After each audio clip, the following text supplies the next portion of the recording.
अल्हम्दुलिल्लाहि रब्बिल आलमीन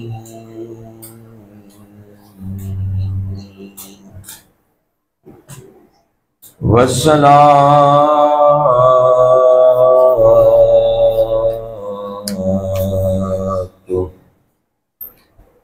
वस्सलामु अला सय्यिदिल अंबिया वल मुरसलीन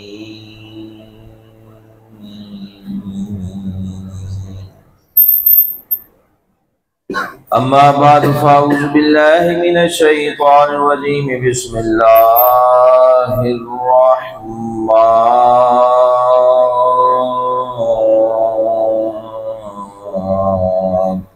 रहमानिर रहीम।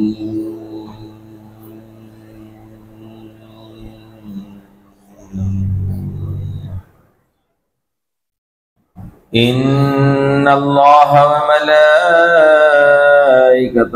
युसल्लूना अलन नबी या अय्युहल्लज़ीना आमनू सल्लु अलैहि व सल्लिमू तस्लीमा।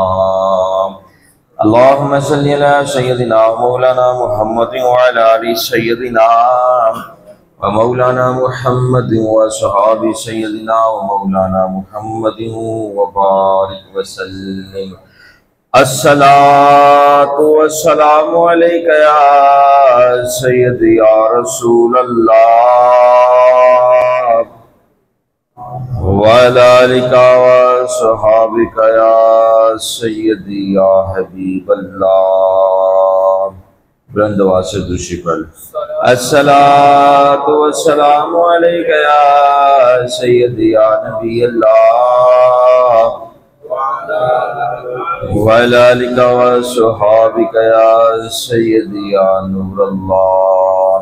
अस्सलातु वस्सलामु अलैका या सय्यदी या रहमतल लिल आलमीन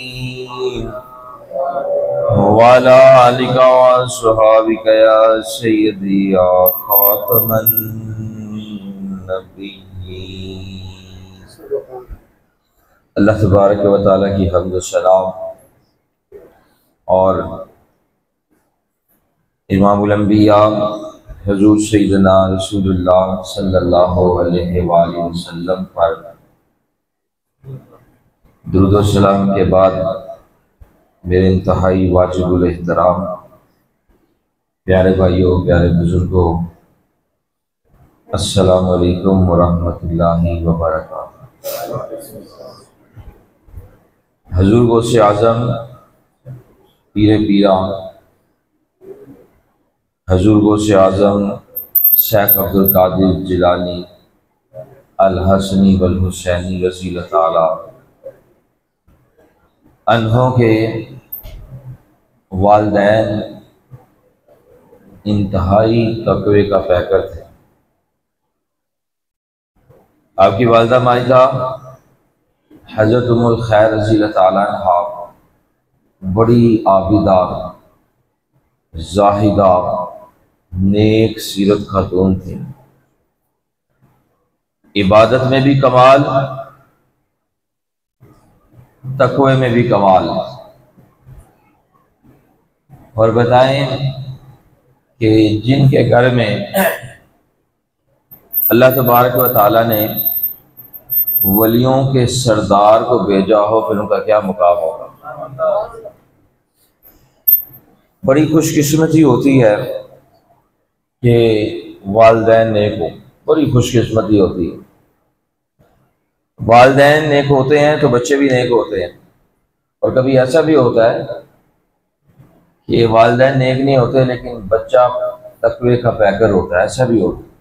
लेकिन अगर बच्चे को वली बनाना है, अगर बच्चे को तक़वे का पैकर बनाना है, अगर बच्चे को दीन का नगीना बनाना है, तो फिर वालिदैन का तक़वे का पैकर होना ये ज़रूरी है।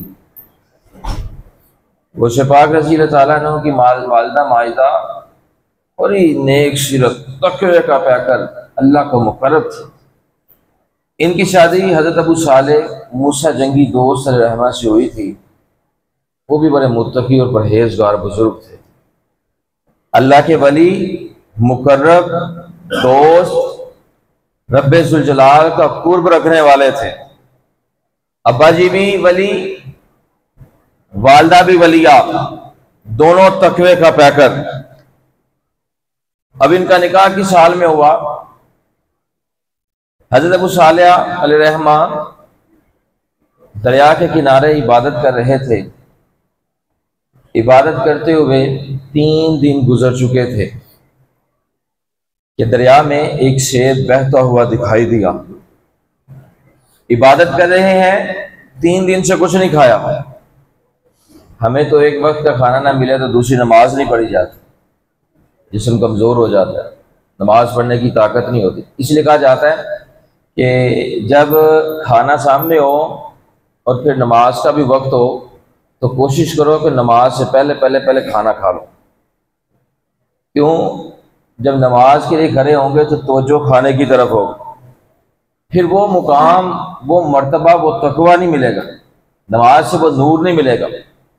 नमाज का मतलब तो ये है कि नमाज पढ़ने से हमें अल्लाह का कुर्ब हासिल हो। और अगर रब्बे जुल जलाल की बारगाह में खड़े हैं और ध्यान जो है वो खाने की तरफ है, तो फिर नमाज का फ़ायदा कोई नहीं। ऐसी नमाज बंदे के मुंह पर मार दी जाती। यकीन जाने जब हम नमाज पढ़े ना, कभी ध्यान ना हो, तवज्जो ना हो, तो दिल में नमाज पढ़ के भी बेसुकूनी रहती है।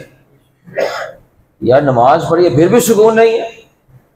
फिर गौर करे तो पता चलता है नमाज तो तुमने तवज्जो से पढ़ी नहीं है, तो सुकून कैसे मिलेगा?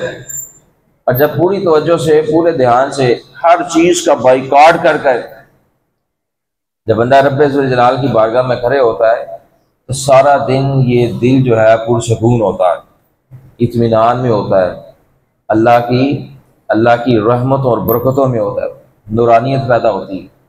3 दिन से कुछ नहीं खाया हज़रत अबू सालेह रहमा ने, 3 दिन से कुछ नहीं खाया, लेकिन अल्लाह की इबादत कर रहे हैं। 3 दिन के बाद देखा कि दरिया में एक शेर बहता हुआ आपने देखा, उसको पकड़कर आपने बिस्मिल्लाह शरीफ पढ़कर खा लिया। अल्लाह रब्बुल इज्जत के जो मुकर्रब होते हैं वो दीन के पूरे रास्ते पर होते हैं, शरीयत के मुताबिक वो जिंदगी गुजारते हैं। एक लम्हे के लिए भी हुजूर पाक सल्लल्लाहु अलैहि वसल्लम के फरमान के खिलाफ वो काम नहीं करते। क्यों? जब आका पाक अलैहि सलाम ने फरमा दिया कि जब भी कुछ खाना है तो बिस्मिल्लाह शरीफ पढ़कर खाना है, तो फिर वो उसके मुकाबले नहीं जा सकती। और जो हुजूर पाक सल्लल्लाहु अलैहि वसल्लम की एक सुन्नत के खिलाफ भी चला गया, मसलन वो तहज्जुद भी पढ़ रहा है, नमाज भी पढ़ रहा है, कुरान मजीद भी पढ़ रहा है, दीन का इल्म भी हासिल कर रहा है, दीन की तबलीग भी कर रहा है, नमाजें भी पढ़ा रहा है, आगे पीछे भी जा रहा है, सारे दीन के काम कर रहा है, लेकिन अगर एक सुन्नत पर भी वो अमल ही ना करता, याद रखें उसको अल्लाह का कुर्ब कभी हासिल नहीं हो सकता, वो अल्लाह का मुकर्रब नहीं हो सकता। अल्लाह रब्बुल इज्जत का मुकर्रब होने के लिए सबसे पहले हुजूर पाक सल्लल्लाहु अलैहि वसल्लम की सुन्नत से मोहब्बत और उस पर अमल करना यह जरूरी है। जब बंदा सुन्नत पर अमल करता है, फराइज़ अदा करता है, रब्बे जुल जलाल का खौफ दिल में रखता है, फिर एक वक्त आता है अल्लाह रब्बुल इज्जत उसे विलायत का मुकाम अता फरमा देता है। और जिसको विलायत मिल जाती है उसको सब कुछ मिल जाता है। वो बैठे बैठे अर्श पर देख लेता है, बैठे बैठे यहाँ पर देख लेता है, इसकी उम्र कितनी है, ये नेक है कि बदबख्त है, रिस्क कितना है, इसे कब तक इस दुनिया में रहना है, सब कुछ यहाँ पर लिखा हुआ है। ऐसे अर्श पर देखते ही आसमानों के पार अर्श पर जो है वो निगाह चली जाती है, पता चल जाता है ये बंदा कितने दिन इस दुनिया में रहेगा, क्या क्या करेगा, कहाँ कहाँ जाएगा, क्या क्या खाएगा, क्या क्या पिएगा, कितनी शादियां करेगा, कितने निकाह होंगे, क्या करेगा, नेक होगा कि बदबख्त होगा, नेक काम करेगा कि बुरे काम करेगा, सब कुछ लिखा होता है, उनको सब कुछ पता चल जाता है। इसलिए जब अल्लाह के वलियों के पास जाते हैं, उनसे कोई बात करे तो ऐसे करते हैं, ऐसे करके वो दिल में देखते हैं, अर्श के पार देखते हैं, फिर बता देते हैं ये काम कर लो। क्यों? अल्लाह ने उनको निगाह दी होती है, निगाह अल्लाह ने देनी है। निगाह रब्बे जुल जलाल ने देनी है। गौसे पाक रज़ी अल्लाह अन्हु के पास जितने भी कमालात, करामात, ताकतें, जो कुछ भी है वो जाती नहीं है, बल्कि वो अल्लाह रब्बुल इज्जत ने मुस्तफ़ा अलैहिस्सलाम के सदक़े अता फरमाया है। क्यों? जिसको जो भी मिला है आका अलैहिस्सलाम के सदक़े मिला, जो भी मिला, सहाबा को जो कुछ मिला, अहल बैत को जो कुछ मिला, मुहद्दिसीन को जो कुछ मिला, औलिया को जो कुछ मिला, उलमा को जो कुछ मिला, मुफस्सिरीन को जो कुछ मिला, सब कुछ अल्लाह ने आका अलैहिस्सलाम के सदक़े अता फरमाया, सब कुछ उनके सदक़े। अब गौसे पाक रज़ी अल्लाह अन्हु के अब्बा जी ने सेब पकड़ा, बिस्मिल्लाह शरीफ पढ़कर उस सेब को खा लिया। और याद रखें, बिस्मिल्लाह शरीफ की बड़ी बरकत है, बिस्मिल्लाह शरीफ की बड़ी बरकत है। हुक्म यह है, खाना खाओ तो बिस्मिल्लाह शरीफ पढ़कर खाओ, पानी पियो तो बिस्मिल्लाह शरीफ पढ़कर पियो।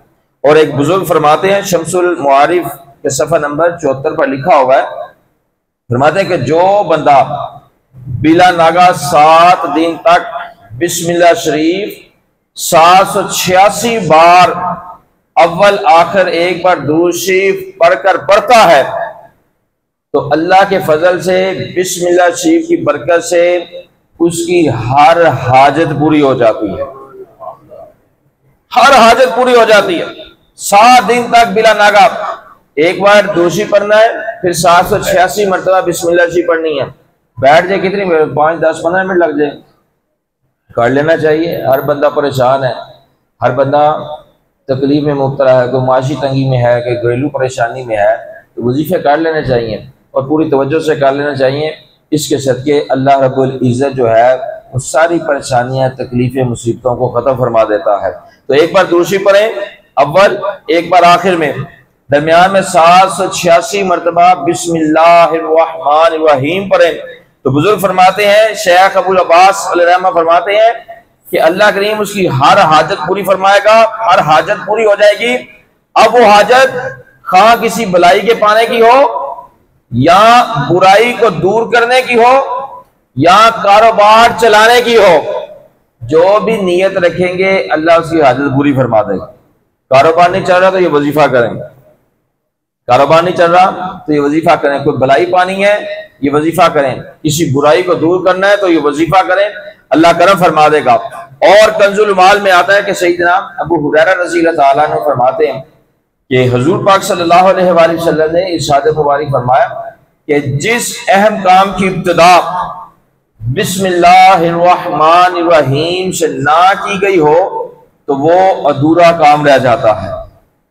हर काम की, अच्छे काम की इब्तिदा बिस्मिल्लाहिर्रहमानिर्रहीम से करनी चाहिए। जब बिस्मिल्लाह पढ़ते हैं, अल्लाह रब्बुल इज्जत को रहमान और रहीम बंदा पुकारता है तो रब्बे कायनात रहमान और रहीम की बरकत से सारी परेशानियों को खत्म फरमा देता है। ईसा अलैहिस्सलाम का वाक़या आपने सुना होगा, जा रहे थे कब्र में, देखा मुर्दे को अज़ाब हो रहा है, फिर वापस गए तो देखा कि अल्लाह की रहमतों का नज़ूल हो रहा है। वाक़या बहुत तवील है, पता चला सारे मामलात, सारे वाक़े को समेटे तो पता चला कि उनका एक बेटा था छोटा, जब उसे मदरसे में भेजा गया तो उस्ताद ने पढ़ाया बिस्मिल्लाहिर्रहमानिर्रहीम, उसने पढ़ा बिस्मिल्लाहिर्रहमानिर्रहीम। रब्बे जुल जलाल को रहमान और रहीम पुकारता आता जाता था, आता था जाता था, रहमान और रहीम पुकारता था। इसकी वजह से अल्लाह ने कब्र में उसके बाप की बख्शी फरमा दी। खाली रहमान और रहीम पुकारे, ईसा अलैहिस्सलाम के दौर के में बचा, ईसा अलैहिस्सलाम के अजीम दौर में बचा, रब्बे जुल जलाल को रहमान और रहीम पुकारे, कब्र में बाप की बख्शिश हो जाती है। और उम्मत मुस्तफ़ा अलैहिस्सलाम का अगर कोई उम्मती बिस्मिल्लाहिर्रहमानिर्रहीम का वजीफा पढ़े, फिर बताएं अल्लाह उसके वालिदैन को कब्र में कितने मुकाम अता फरमाता होगा। गौर करने की बात है, पढ़ने की बात है, इल्म हासिल करने की बात है, उस पर अमल करने की बात है। फिर अल्लाह तबारक व तआला सारी तरफ, हर तरफ आसानियां ही आसानियां फरमा देता है। और दुर्र मुख्तार में लिखा हुआ है कि एक शख्स ने मरने से पहले ये वसीयत की कि इंतकाल के बाद मेरे सीने और पेशानी पर बिस्मिल्लाहिर्रहमानिर्रहीम लिख देना, पेशानी पर भी बिस्मिल्लाहिर्रहमानिर्रहीम लिख देना, सीने पर भी बिस्मिल्लाहिर्रहमानिर्रहीम लिख देना। जब वो फौत हुआ उसे ऐसे ही किया गया। और ये हमारी बड़ी मशहूर किताब है, फिक़ह हनफिया की बड़ी मशहूर किताब है दुर्र मकतूर। उसमें लिखा हुआ है कि उसकी पेशानी पर भी बिस्मिल्लाहिर्रहमानिर्रहीम लिखा गया, सीने पर भी बिस्मिल्लाहिर्रहमानिर्रहीम लिखा गया। फिर किसी शख्स ने उसको ख्वाब में देखा तो उसका हाल पूछा तो बताया गया, तो उसने बताया, जब हाल पूछा तो कहने लगा कि जब मुझे कब्र में रखा गया, अजाब के फरिश्ते मेरे पास आए, जब पेशानी पर उन्होंने देखा कि बिस्मिल्लाहिर्रहमानिर्रहीम लिखा हुआ है तो कहने लगे, ऐ बंदे, इसकी बरकत से तू अजाब से बच गया है। बिस्मिल्लाह की बरकत से अजाब खत्म हो गया, अजाब वाले फरिश्ते आए हैं।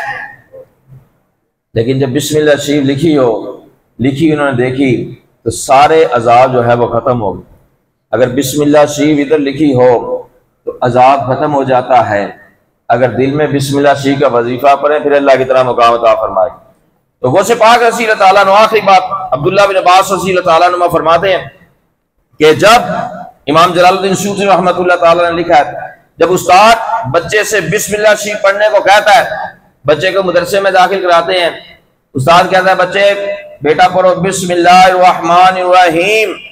तो इमाम जलालुद्दीन सूती रहमा फरमाते हैं, जब उस्ताद बच्चे को सिर्फ इतना ही कहता है ना कि बेटा बिस्मिल्लाहिर्रहमानिर्रहीम पढ़ो, तो आप फरमाते हैं उसी वक्त उस्ताद बच्चे और उसके वालिदैन के लिए दोज़ख से निजात लिख दी जाती है। बच्चे को मदरसे भेजा है, उस्ताद ने कहा पढ़ो बिस्मिल्लाहिर्रहमानिर्रहीम, अभी पढ़ा नहीं है उसने, अभी पढ़ा नहीं है, उस्ताद की भी बख्शिश हो जाती है, बच्चे की भी बख्शिश हो जाती है, वालिदैन की भी बख्शिश हो जाती है। तो बताएं, जब बिस्मिल्लाहिर्रहमानिर्रहीम पढ़ेगा अल्लाह फिर कितना मुकाम अता फरमाएगा। तो गौसे पाक रज़ी अल्लाह ताला अन्हु के अब्बा जी ने बिस्मिल्लाहिर्रहमानिर्रहीम पढ़कर उस सेब को खा लिया। जब खा लिया तो दिल में ख्याल पैदा हुआ कि मालूम नहीं इस सेब का मालिक कौन है, मैंने बिला इजाजत सेब खाकर अमानत में ख़यानत की है।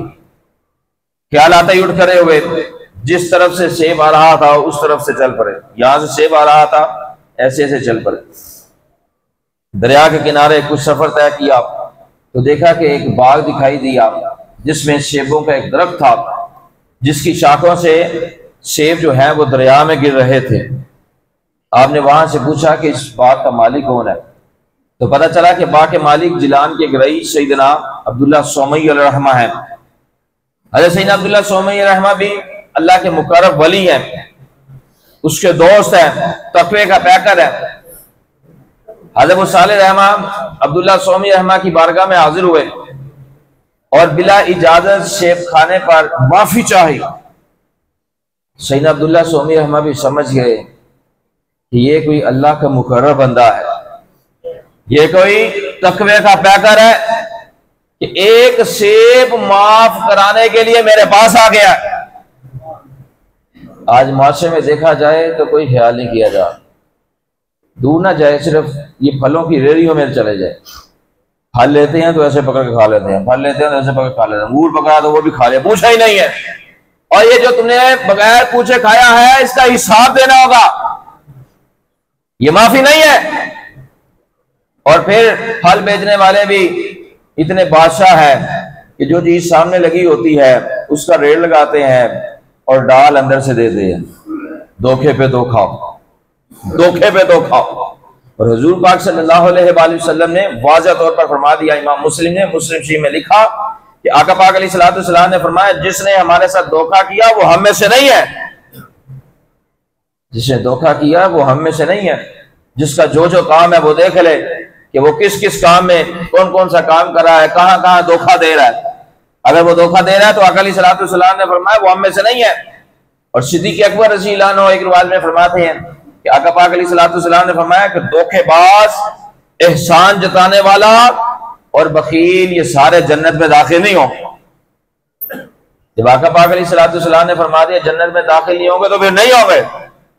आज वक्त है, आज मौका है, आज अल्लाह की नेमत हमारे पास है। जिंदगी सांसें हमारी चल रही है, आंखों से देख रहे हैं, कानों से सुन रहे हैं, हाथों से पकड़ रहे हैं, पैरों से चल रहे हैं, सारा जिस्म सलामत है, हर चीज हमारे पास है। आज वक्त है अल्लाह रब्बुल इज्जत की बारगाह में सच्चे दिल से तौबा करें और धोखेबाजी से दूर रहे। जो धोखे से दूर रहेगा वो अल्लाह के करीब रहेगा। कभी फलों से, रेड़ियों से बगैर पूछे फल ना खाएं, कभी किसी से धोखा ना करें, कभी किसी का माल ना खाएं, यतीमों के सरों पर हाथ रखें, बेवाओं की प्रॉपर्टियों पर कब्जा ना करें। जो जो इस पर अमल करेगा, याद रखें अल्लाह करीम का कुर्ब वही हासिल करेगा। कितने पैसे कमा लेंगे, कितना धोखा कर लेगा बंदा, कितनी प्रॉपर्टियों पर कब्जा कर लेगा। और हजूर पाक सल्लल्लाहु अलैहि वसल्लम ने फरमाया, जिसने किसी की थोड़ी सी जगह भी कब्जे में की, इतनी जगह कब्जे में की, धोखे से हासिल कर ली, जब कल क़यामत का दिन आएगा उस जमीन को 7 जमीनों तक खोदा जाएगा। और आका पाक अलैहिस्सलाम फरमाते हैं, उस 7 जमीनों को खोद कर उसका तोक बनाकर उस बंदे के गले में डाला जाएगा। आज तो 10 किलो 20 किलो का तोड़ा नहीं हम उठा सकते, 7 जमीनों का तोक कैसे बंदा उठाएगा। सोचना चाहिए। जमीनों पर कब्जा कर लिया, धोखेबाजी से जमीन ले ली, कल मर गया, बताएं वो जमीन किस काम की। वो तो जिसके हाथ में आनी है उसने फायदा लेना है। तुम तो गए, तुम्हारा ठिकाना तो है जहन्नम की आग है। सारी जिंदगी जब तक कब्र में रहोगे अज़ाब में रहोगे, कब्र के बाद रब्बे ज़ुल जलाल की बारगाह में हाजिर होगे, 7 जमीनों का तोक तुम्हारे गले में डाला जाएगा। फिर भी पता नहीं अल्लाह माफी देता है कि नहीं देता, फिर भी पता नहीं है। तो आज वक्त है। वैसे पाक रसूल ताला अन्हु के अब्बा जी ने देखा सेब खा लिया है, ख्याल आ गया दिल में, अल्लाह के वली थे, मुकर्रब थे, बिला इजाजत सेब खा लिया है। सैयद अब्दुल्लाह सौमे रहमा की बारगाह में हाजिर हुए, एक सेब माफ कराने के लिए हाजिर हुए। जब आपने देखा कि एक सेब माफ कराने के लिए मेरे पास आया, फरमाया बेटा 12 साल बाग की खिदमत करो, फिर सेब माफ करने के बारे में सोचूंगा, माफ नहीं करूंगा, फिर माफ करने के बारे में सोचूंगा। सैयदना अबू सालिह रहमा ने 12 साल बाग की खिदमत में गुजार दी। 12 साल जिंदगी का एक हिस्सा होता है, 12 साल जिंदगी का एक हिस्सा होता है। 12 साल किस लिए गुजार दिए? एक सेब माफ कराने के। देखिए कितना तकवे का पैटर्न, अल्लाह अकबर। 12 साल के बाद हाजिर होते हैं, फरमाया बेटा तुम आजमाइश पर पूरा उतरे हो, 12 साल तुमने खिदमत की है, बाकी आजमाइश पर पूरा उतरे हो, लेकिन अभी एक और आजमाइश बाकी है, वो पूरी करोगे तो तुम्हें सेब बख्श दूंगा। हजरत अबू सालिह रहमा ने दुनिया की जिंदगी को तरजीह नहीं दी, आखिरत की तरफ देखा। अस्सी हुजूर जैसा फरमाएंगे वो भी पूरी कर दो। फरमाया मेरी एक बेटी है जो आंखों से अंधी है, कानों से बहरी है, हाथों से लूंजी है, पाँव से लंगड़ी है, उसे अपने निकाह में कबूल कर लो तो मैं तुम्हें सेब बख्श दूंगा।